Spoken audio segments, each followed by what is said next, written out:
Ce soi-disant miracle d'un cadavre prétendu ressuscité. Après 3 jours de décès, une chose est sûre.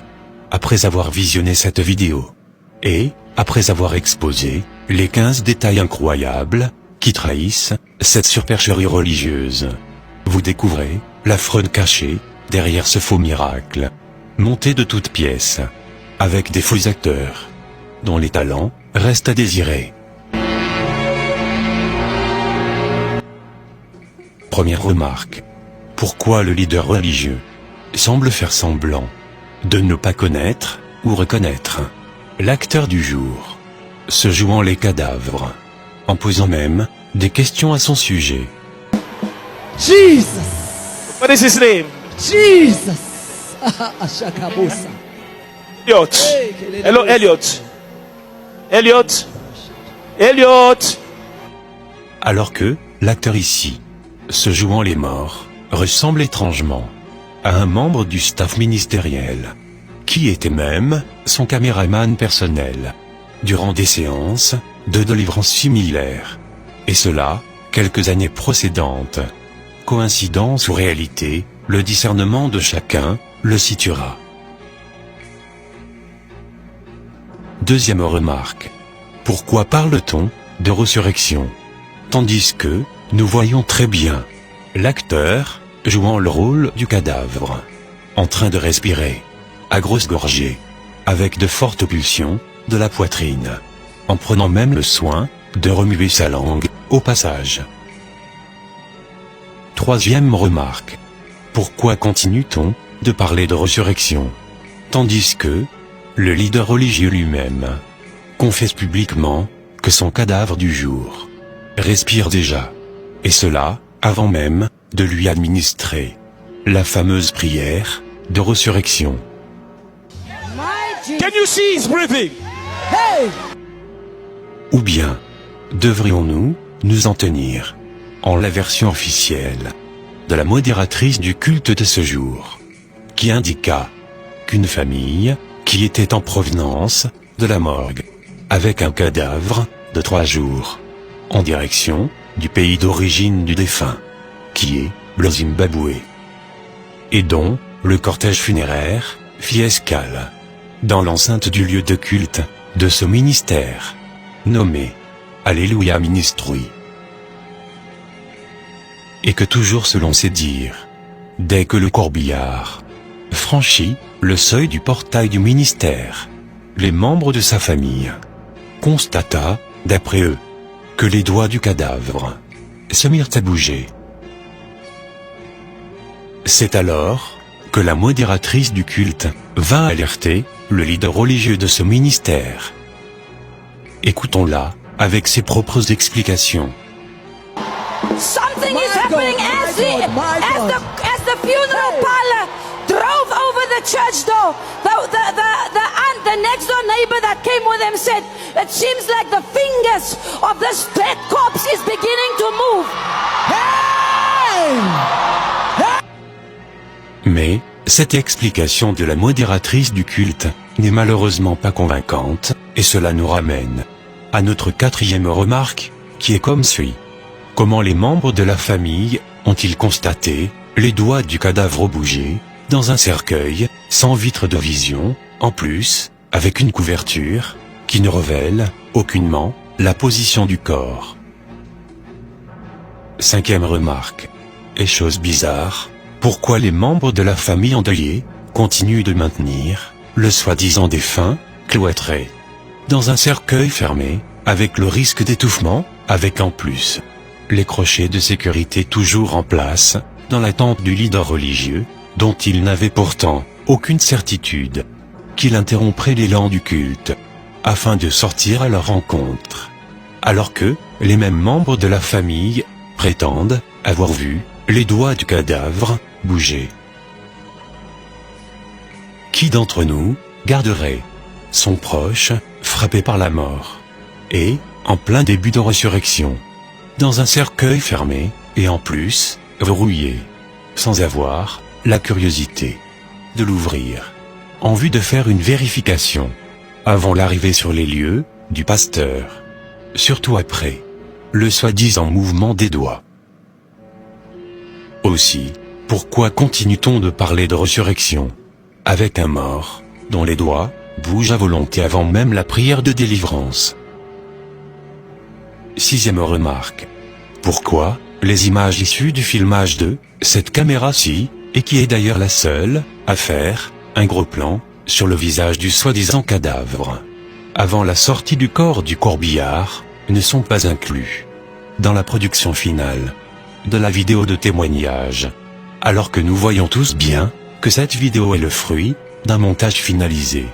Et, en lieu et place, l'on ne sert que des images filmées à distance. Aussi, une autre remarque, tout filmage qui se rapproche du visage du cadavre, en ce moment précis, est automatiquement crispé avec des signaux de brouillage, et cela, par qui? Aucun indice, alors que cet extrait vidéo a été récupéré sur le site officiel de ce ministère, Alléluia Ministry. Septième remarque de taille. Selon la famille du soi-disant cadavre, le corbillard était en train de transférer le corps de l'Afrique du Sud, ou soit de Johannesburg, à Zimbabwe, qui est, au moins, à 10 heures de route. Alors, quelle morgue sérieuse ne va pas prendre le soin de préparer un cadavre de 3 jours, à un si long voyage, à risque? Et cela, avec un embobement en bonne et due forme. Lorsque nous recevons les corps, après avoir signé les fiches de IFT, nous recevons les fiches. Maintenant, nous avons l'obligation de faire le traitement, soit l'embaumement. Avec des bouts de coton dans les narines du cadavre, afin d'empêcher l'air d'infecter le cadavre, en s'introduisant par ses narines. Ou même, pourquoi aussi la morgue n'a-t-elle pas fermé la bouche de ce soi-disant cadavre, par force, avec des moyens médicaux, pourtant connus de tous les services funèbres, et cela, afin d'éviter que l'air contamine le cadavre par la bouche, et occasionne ainsi un gonflement du corps, qui accélérait sa putréfaction. Et beaucoup plus important, pourquoi ces mesures préventives n'ont-elles pas été respectées, afin d'éviter de contaminer les autres occupants du corbillard, pourtant vivants, avec des bactéries qui s'échappent des narines sans protection et de la bouche, laissée ouverte, du cadavre? Alors pourquoi cet acteur ici sort du cercueil, la bouche ouverte, et les narines sans protection, avec des bouts de coton? La réponse est toute simple, puisque cet acteur, pas du tout impressionnant, n'a jamais été mort, alors, le faire causerait son étouffement, ce qui serait un meurtre. Comédie religieuse de ce leader religieux et ses faux acteurs, qui a même été imité par de nombreux internautes à travers le monde entier en guise de moquerie.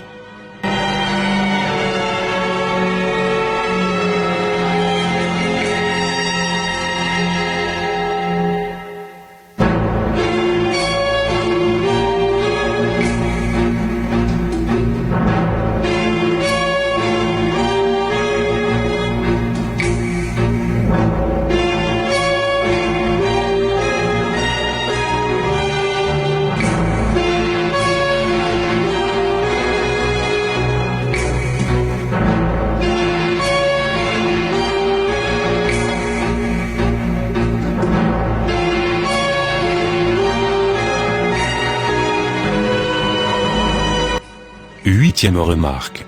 Des détails que ces metteurs en scène ont oublié de camoufler durant leur scénario sont les contacts téléphoniques du service funèbre. Kings and Queens Funeral Services. À qui appartient le corbillard loué pour leur théâtre, et dont les responsables ont enfoncé le clou, en faisant les démentis formels suivants sur les médias audiovisuels sud-africains. 1.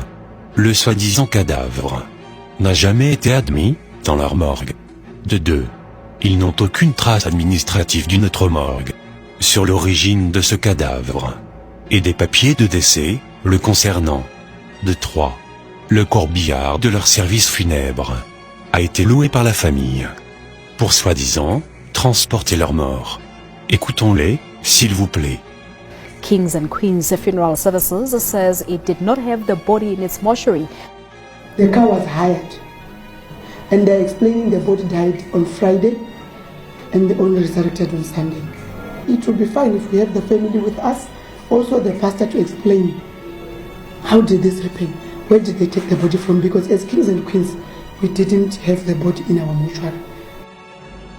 Neuvième remarque. Quel service funèbre, digne de ce nom. Mais un mort dans un cercueil, sans des linges de protection, en bas du corps, afin d'éviter que le fluide, issu du corps, en putréfaction, salisse et contamine l'environnement, en coulant, du cadavre. Dixième remarque. Comment se fait-il que ce cadavre particulier a été habillé, sans que l'on ne déchire ses vêtements, qui sont demeurés intacts, alors qu'en principe, un cadavre de 3 jours, venant de la morgue, sans oublier l'administration du formol, n'est pas souple et facile à habiller, sans au préalable déchirer ses vêtements. Plus étonnant encore est que, même étant dans le cercueil, tous les boutons de sa chemise ne sont pas mis comme d'accoutumé, comme si l'on avait prémédité lui faciliter sa respiration.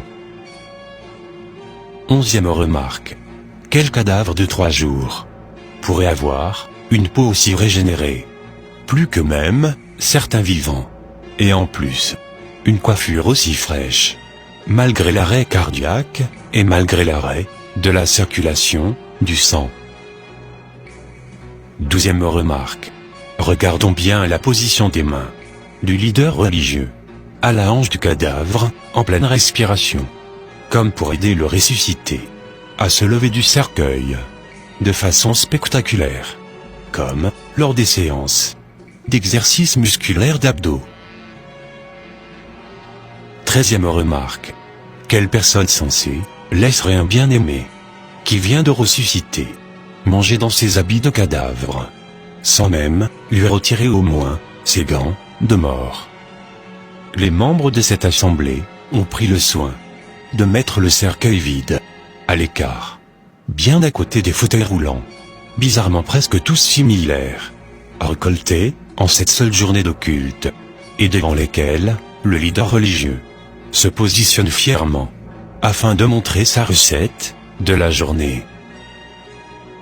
Mais, les mêmes membres de cette assemblée n'ont pas eu l'esprit de débarrasser le ressuscité de ses déguisements funèbres, jusqu'aux gants funèbres, alors que ce dernier est pourtant en train de manger, afin d'éviter des risques d'infection bactérienne. Même dans le cas de la résurrection de notre bien-aimé, Lazare, comme décrit en Jean, chapitre 11, verset 44, notre Seigneur Jésus-Christ a demandé que l'on délie Lazare, fraîchement ressuscité, de ses habits funèbres, avant toute chose. 14e remarque.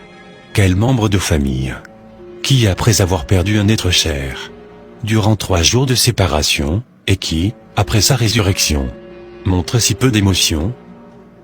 Examinons ensemble les larmes presque inexistantes du propriétaire de maison du ressuscité. À présent, examinons l'attitude étrange de celui qui est supposé être le frère du ressuscité.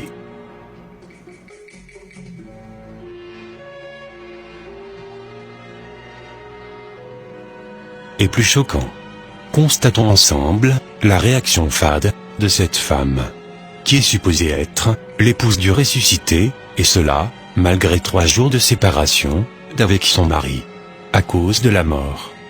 La soi-disant épouse semble être distante du ressuscité. 15e remarque. Le soi-disant ressuscité semble ne pas reconnaître les humains qu'ils regardent désormais, étrangement, comme des extraterrestres. Il semble ne plus reconnaître sa propre femme et ne lui donne aucune attention. Mais cependant, le ressuscité se rappelle, subitement, de son nom. What is your name?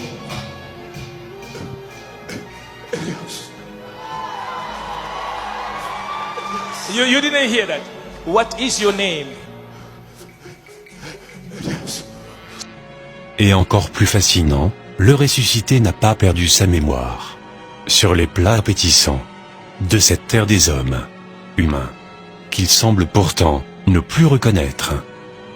Le ressuscité se souvient même de comment mélanger les différents ingrédients dans son assiette afin de savourer un bon goût au finish.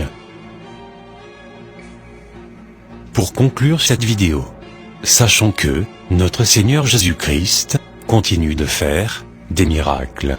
Mais cela ne nous empêche pas de discerner l'esprit derrière tout miracle, afin de vérifier si ces derniers viennent véritablement de l'Éternel, notre Père Céleste, ou à l'opposé, des profondeurs du royaume des ténèbres.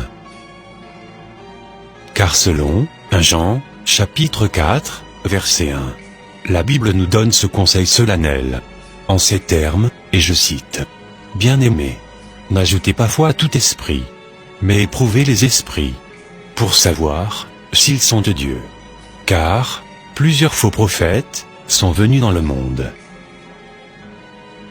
C'était ton serviteur, et le serviteur de notre Seigneur et Sauveur, Jésus-Christ de Nazareth, Yedidia, Marius, Israël.